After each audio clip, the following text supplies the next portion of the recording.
Okay, akhyaart Excel-ka jecel soo dhawaada. Maanta waxaan tusayaa asset depreciation gaar ahaan straight line depreciation. Methodyo kala duwanaa jira oo wax lagu depreciate assetka lagu depreciate gareeyo. Waa taqaanaan dadkiina oo businesska iyo sameeya taxationka sameeya ama accountantiga ah waa taqaanaa asset depreciationka marka laakiin generally publica guud ahaan ama dadka Excelka isticmaalo ama waxaan rabaa inaan tuso asset depreciation lagu sameyn karo Excel. Okay, laakiin xogaa yaro tusaale ah waxa waaye alaab markaa soo gadatid cost qiimo laga siiyo alaabtii marka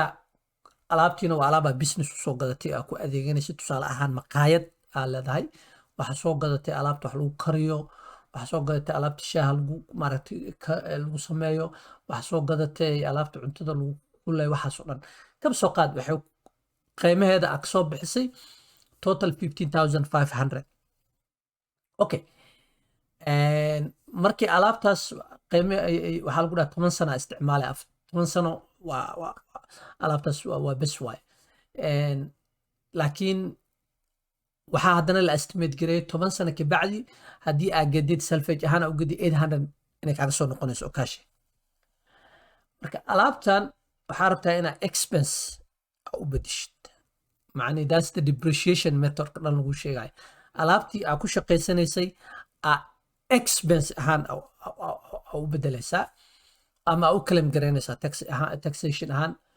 leedahay intaasaa depreciation expensiga alaabtan aan soo gaday okay marka let's get work aan samayna marka waxaa leedahay equals SLN waa soo boodi soomaan. Okay, waa kaasa marka SLN waxaana la weydiiyey marka koobaad maxaana leeyahay costiga geliya qiimihii muxuu yahay alaabta qiimaheeda qiimayaasha waa kala duwanaan karaan hadda laakiin annaga waxaan haysanaa alaabtan qiimaheeda imaginaryga 15500. Okay, salvageka meeqa estimate garanaysaan marka hadhowti lifekiisa uu dhammaado alaabtan 800 aan nooga soo noqonayso. Okay, meeqa sano la isticmaala alaabtan 10 years ay dhaheen company. Okay, aan kasoo gadan waa 10 years warrantigiisa. Okay, inta marka waxaa halkaas waxaa soo baxday first year 1470 oo asset depreciation alaabtan aan claim garan karna taxiga markii oo taxation kala sameynay expensiga ka baxay marka xisaabis 1470 oo asset depreciation expense lagu daraya oo alaabtan. Okay, marka waa straight line sanadka labaadna sidoo kale noqonaya sanadka saddexaadna sidoo laakiin daarta ilaa halka inaan ku koobiyeeyo tan waa inaan usoo noqdo oo aan ka dhiga absolute value si aysan lambarada u dhaqdhaqaaqin absolute value relative ka mixed referencega cell referenceyadoo dhan iyo sida loo isticmaalna casharo kalan ka sameeyay waa arki kartaan marka interdeh marka hadda wax iska bedelay male 1470 waaye laakiin tani waxay noo sahlaysaa noo fududaynaysaa inaan jiidno oo ilaa halkaas aan ogaano maxaa dhacay kana absolute value ahayn miya. Hi, let's do that one too. Absolute value.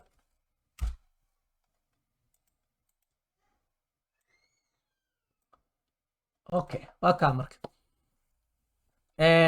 for 10 years waxaan bixinaynaa 1000 waxaan claim garaynaynaa 1470 oo depreciation expense aan xisaabta ku noqono marka aan dhahno equals 1470 times lagu dhuftay 10 years oo alaabta aan isticmaalaynay imisa expense and depreciation aan claim garaynay 14700 aan noo soo baxday 14700 aan ku darno marka plus aan dhahno 800 oo nooga soo noqday marka alaabta gadnay waa kaasaa 15500 man marka depreciation ka dhan lagu sheegayo horta systematically saas waaye macnihiisana waxaa waaye in aad claim garaysid alaabtan aad ku shaqaynaysid oo shaqaynayso taraagidoo kale dadka taraagyada gata taraag markay soo gataan hadday soo gataan de taraag fully depreciated oo aan maaragtay aan la depreciate garan karino lifekiisa uu soo dhammaaday waxa ma claim garan karaan laakiin hadday soo gataan brand new truck waa in depreciation expensiga loogu daraa maintaining expensiga markay isticmaalayaan mileage expensiga markay isticmaalayaan wax alaale wixii ka galay taraaga oo expensive ahaa markay isticmaalayaan depreciationkana waa in loogu daro oo la dhaho 1470 hadduu taraagu hadduu qiimo badan yahay tanna waa badnaanaysaa mugta hadda ka soo qaad taraagu wuxuu ka bixiyey qofkan 120,000 120,000 uu ka bixiyey okay hadhowti markuu gadana waxaa usoo noqonaysa 30,000 let's say 30,000 usoo noqonaysa okay lifekiisana waxaa lagu yiri 10 years okay marka waa kaasaa 9,000 sanad walba oo depreciation expense waa in uu isticmaali karaa halkaasna waa ku aragtaan 120gii waa soo noqday 120,000kii ka galay qaarna wuxuu u claim gareeyey expense ahaan qaarna wuxuu 30,000na cash ugu soo noqotay salvage ahaan ay ugu soo noqotay haddaan dhan halkan hadhowti markuu gado 25,000 usoo noqotay sidoo kale 25,000 waa kaasa mar walbeed 120gii imaanaysaa laakiin depreciation expensiga batay 9,500 every year claim gareynayaa oo expense ahaan laga dhimaya ninkan depreciation expensigan 9,500 waaye marka waxaan maaragta filaya inaad fahanteen muhiimadda inay tahay excel in lagu sameyn karo depreciation haddana aan idin tusay straight line depreciation sida excel loogu sameeyo waxaa inoo ballanaa markii aan fursad helo casharada kale oo aan maaragtay aan halkaa idiin soo geliyo hadduu ilaahidmo sidaasay nabadgeli